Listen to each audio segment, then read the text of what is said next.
வணக்கம். இன்றைய நாளுக்கான பிரதியூடகத்தின் முக்கிய தலைப்புச் செய்திகளின் தொகுப்பு. விநாயகமூர்த்தி முரளிதரன் என்றழைக்கப்படும் கருணா அமைச்சராக இருந்தபோது போலீஸ் திணைக்களத்திற்கு சொந்தமான விளையாட்டு மைதானத்திற்கு வந்தபோது நடந்த சம்பவம் தொடர்பில் முன்னாள் சிரேஷ்ட பிரதி போலீஸ் மா அதிபர் பிரியந்த் ஜயகோ கருத்து தெரிவித்துள்ளார். எனக்கு நினைவிருக்கும் வகையில் 2013 அல்லது 14ஆம் ஆண்டில் நான் போலீஸ் விளையாட்டு பிரிவின் பணிப்பாளராக இருந்தபோது விநாயகமூர்த்தி முரளிதரன் அல்லது கருணா அப்போது அமைச்சராக இருந்தார். அவருக்கு போலீஸ் பாதுகாப்பும் வழங்கப்பட்டிருந்தது.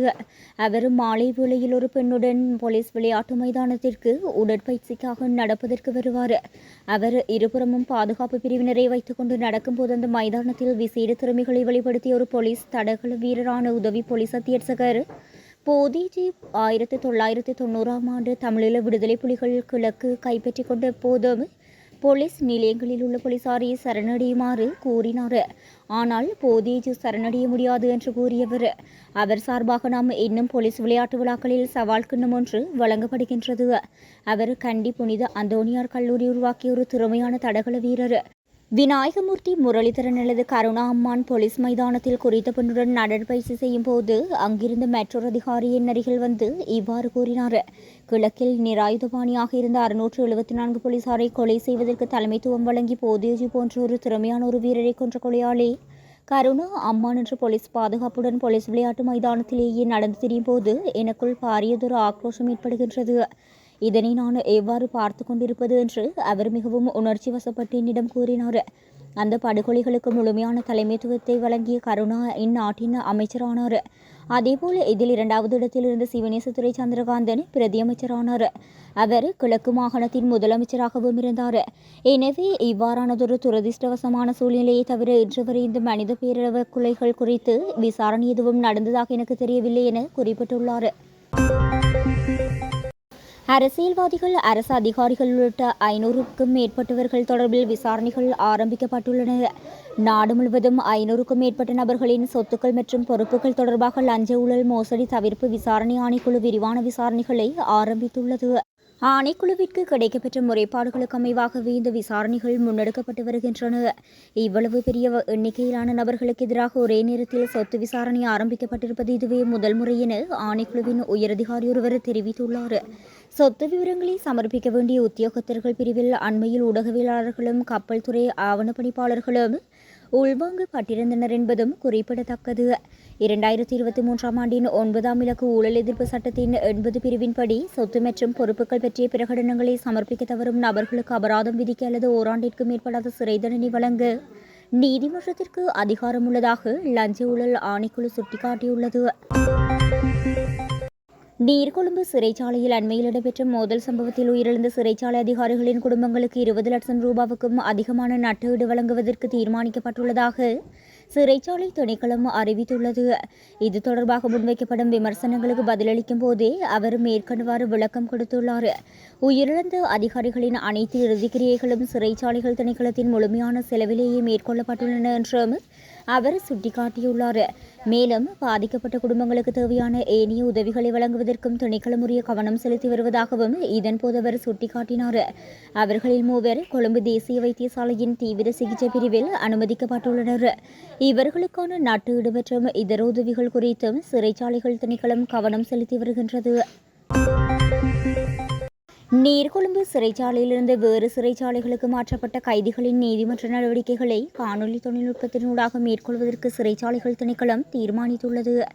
அதற்கமைவாக நீதிமன்ற நடவடிக்கைகளில் முன்னிலையாக உள்ள சிறை கைதிகளை காணொலி தொழில்நுட்பத்தினூடாக அதற்கு உட்படுத்த திட்டமிட்டுள்ளதாக சிறைச்சாலைகள் ஊடக பேச்சாளர் சிறைச்சாலைகள் ஆணையாளருமான AC கஜநாயக்கு தெரிவித்தார். அவ்வாறு வேறு சிறைச்சாலைகளுக்கு மாற்றப்பட்ட கைதிகளை நீதிமன்ற நடவடிக்கைகளுக்காக நீதிமன்றங்களுக்கு அழைத்து வருவதற்கான வசதிகள் ஏற்படுவதில் சிக்கல் நிலவுவதாக சிறைச்சாலைகள் திணைக்களம் குறிப்பிட்டுள்ளது. இதேவேளை நீர்கொழும்பு சிறைச்சாலையில் அண்மையில் ஏற்பட்ட மோதலின் போது ஏற்பட்ட சேதங்களை மதிப்பிடுவதற்காக விசேட குழு ஒன்று நியமிக்கப்பட்டுள்ளது. இதற்காக சிறைச்சாலைகள் திணைக்களத்தினால் 3 அடங்கிய குழு ஒன்று நியமிக்கப்பட்டுள்ளதாக தெரிவிக்கப்படுகின்றது. 2027ஆம் ஆண்டிற்கான ஒதுக்கீட்டு சட்டமூலத்தின் 2ஆம் வாசிப்பு அல்லது வரவு செலவு திட்ட உரை நவம்பர் 12ஆம் தேதி ஆரம்பிக்கப்பட உள்ளதாக நிதியமைச்சு தெரிவித்துள்ளது. அமைச்சு வாரியான செலவு மதிப்பீடுகளை உள்ளடக்கி 2027ஆம் ஆண்டிற்கான ஒதுக்கீட்டு சட்டம் மூலம் அமைச்சரவையின் அங்கீகாரத்தை பெறுவதற்காக செப்டம்பர் 14ஆம் தேதி சமர்ப்பிக்கப்படவுள்ளது. வரவு செலவு திட்டத்தின் இரண்டாம் வாசிப்பு மீதான விவாதம் நவம்பர் 13 முதல் 20ஆம் தேதி வரையிலும், குழுநிலை விவாதம் நவம்பர் 21 முதல் டிசம்பர் 14ஆம் தேதி வரையிலும் இடம்பெறவுள்ளதாக நிதியமைச்சு மேலும் தெரிவித்துள்ளது. புனர்வாழ்வு அளிக்கப்பட்டு சமூகத்துடன் மீண்டும் இணைக்கப்பட்டவர்களில் 47% தவறான நண்பர்களின் சகவாசம் மற்றும் காதல் தோல்வி உள்ளிட்ட பல்வேறு காரணங்களால் மீண்டும் போதைப்பொருள் பழக்கத்திற்கு ஆளாகியுள்ளனர் என்று போதைப்பொருள் மறுவாழ்வு பணியகத்தின் தலைமை பணிப்பாளர் நாயகம் பிரிகேடியர் MS அமித் தெரிவித்துள்ளார்.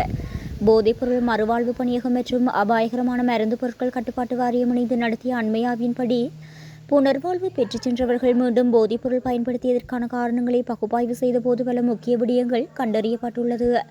அவர்கள் வாழும் சமூக சூழலின் தாக்கம் காரணமாக 24.5% குடும்பத்தினரின் முறையான அரவணைப்பும் கவனமும் கிடைக்காததால் 23% பேரும் தாங்கள் வேலை செய்யும் இடங்களில் உள்ள சூழல் காரணமாக 22% பேரும் காதல் தொடர்பான பிரச்சினைகளில் மற்றும் இதர காரணங்களால் 4% மீண்டும் போதை பாதையை தேர்ந்தெடுத்துகின்றனர்.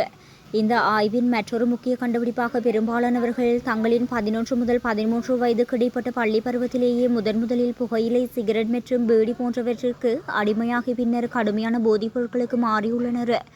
புனர்வாழ்வு மையங்களில் அனுமதிக்கப்பட்டுள்ளவர்களில் 76% பேர் கல்வி பொதுத்தராதர சாதாரண தரம் வரை அல்லது அதற்கும் குறைவாக படித்தவர்களாவர்.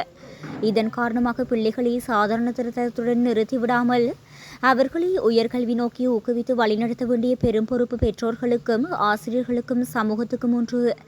நடப்பாண்டில் டிசம்பர் 31ஆம் தேதிக்கு 1278 விழிப்புணர்வு திட்டங்களை நடத்தி இலக்கு நிர்ணயிக்கப்பட்டு தற்போது வரை 660 திட்டங்கள் வெற்றிகரமாக நிறைவு செய்யப்பட்டுள்ளதுடன் அதன் மூலம் சுமார் 62,000 பேர் விழிப்புணர்வு பெற்றுள்ளனர்.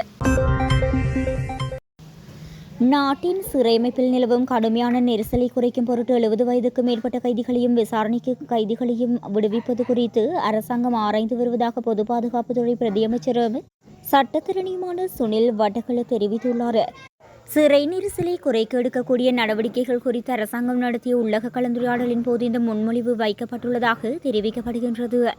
இதேவேளை கொலை போன்ற கடுமையான குற்றங்களில் ஈடுபடாத முதிய கைதிகளை விடுவிப்பதில் அரசாங்கம் கவனம் செலுத்தி வருகின்றது. சிறியளவிலான போதைப் பொருட்களை வைத்திருப்பதற்காக சிலர் 1.5 ஆண்டுகளுக்கு மேலாக விசாரணை கைதிகளாக வைக்கப்பட்டுள்ளதாகவும் இதற்கு காரணம் பகுப்பாய்வாளர் திணைக்களத்தில் உள்ள அதிகாரிகளின் கடுமையான பற்றாக்குறை என்றும் தெரியவந்துள்ளது.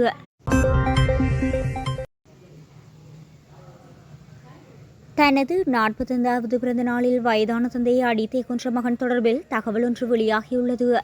81 வயதான முதியவர் ஒருவரான தந்தையே இவ்வாறு கொல்லப்பட்டுள்ளார். மதுவுக்கு அடிமையான அந்த மகன் தனது 45வது பிறந்த நாளான முன்தினம் இந்த கொலையை செய்துள்ளார்.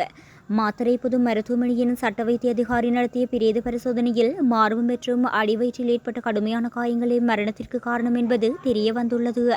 கொலையை செய்ததாக கூறப்படும் சந்தேகத்திற்குரிய மகன் லோக்குருவன் அக்குரேசு காவல்துறையினரால் கைது செய்யப்பட்டு மாத்தறை பிரதம நீதிபதி முன்னிலையில் முன்னிலைப்படுத்தப்பட்டு 22ஆம் தேதி வரை விளக்கமறியலில் வைக்கப்பட்டுள்ளார்.